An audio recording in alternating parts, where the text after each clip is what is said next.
आपल्या परिसरामध्ये बिबट्यांचं प्रमाण आणि बिबट्यांचे हल्ले हे खूप मोठ्या प्रमाणामध्ये वाढलेले आहेत। आज सकाळी सुद्धा पिंपरखेडला एका 6 वर्षाच्या मुलीवर बिबट्याने हल्ला केला आणि ती मुलगी मृत झाली। मला कळाल्यावर मंचरच्या उपजिल्हा रुग्णालयामध्ये मी त्या कुटुंबाची भेट घेतली आणि फॉरेस्टच्या अधिकाऱ्यांना ज्यावेळेला विचारलं की तुम्ही नक्की काय करताय, त्यावेळेला त्यांनी सांगितलं की आमच्याकडं पिंजरे कमी आहेत। मला मलठाणला एका कार्यक्रमाला जायचं होतं। मी वन विभागाच्या वरिष्ठ अधिकाऱ्यांना फोन लावला, म्हटलं तुम्ही एवढे हल्ले वाढलेले आहेत,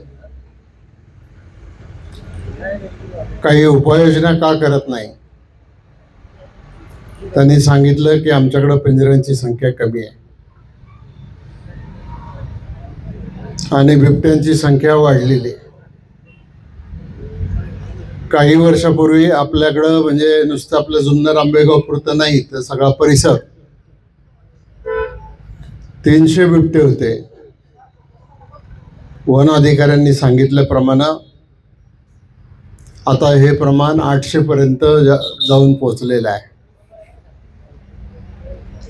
आणि आता त्याच्यासाठी मी वन अधिकाऱ्यांना विचारलं की एक पिंजरा तुम्हाला केवढ्याला मिळतो? ते म्हटले 1 लाख रुपयाला मिळतो। आणि किती पिंजरे पाहिजेत? म्हणले आणखी 200 तरी पिंजरे आम्हाला पाहिजेत। मी गाडीतूनच जिल्हाधिकाऱ्यांना फोन लावला। जिल्हाधिकाऱ्यांनी 200 पिंजऱ्यासाठी 2 कोटी रुपये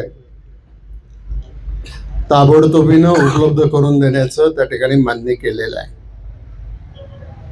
त्याच्यानंतर मी राज्याच्या उपमुख्यमंत्र्यांशी अजितदादांशी बोललो।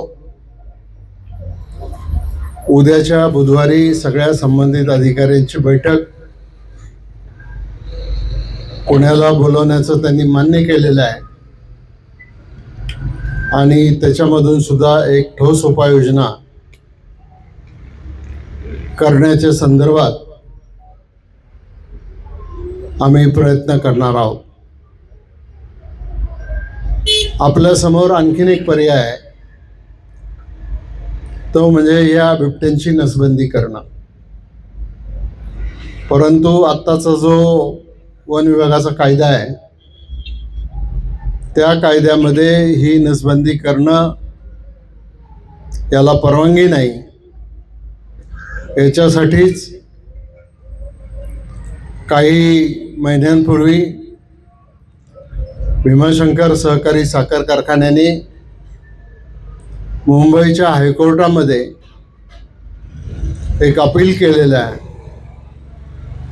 की या केंद्र सरकारला आपण आदेश द्या की या बिबट्यांची नसबंदी करायला परवानगी त्या ठिकाणी दिली पाहिजे। ते अपील काय अजून बोर्डावर येत नाही, परंतु वन विभागाचा प्रस्ताव केंद्र सरकारकडे गेलेला आहे आणि मी अजितदादांना विनंती केलेली आहे की तातडीनं आपण आणि मुख्यमंत्री केंद्रीय मंत्र्यांशी बोलून याच्यामध्ये जो प्रस्ताव गेला या नसबंदीच्या संदर्भात कायद्यात दुरुस्ती करण्याचा, त्याला मान्यता मिळवा, तर त्याच्यावर निर्णय बुधवारी होईल। एवढंच मी आज आपल्याला या ठिकाणी सांगू इच्छितो आणि दिवसेंदिवस वाढत चाललेले संकट कमी करण्याच्या दृष्टिकोनातून आपण सगळेजण मिळून एकत्र प्रयत्न करूया, एवढंच मी आपल्याला सांगतो आणि या ठिकाणी थांबतो.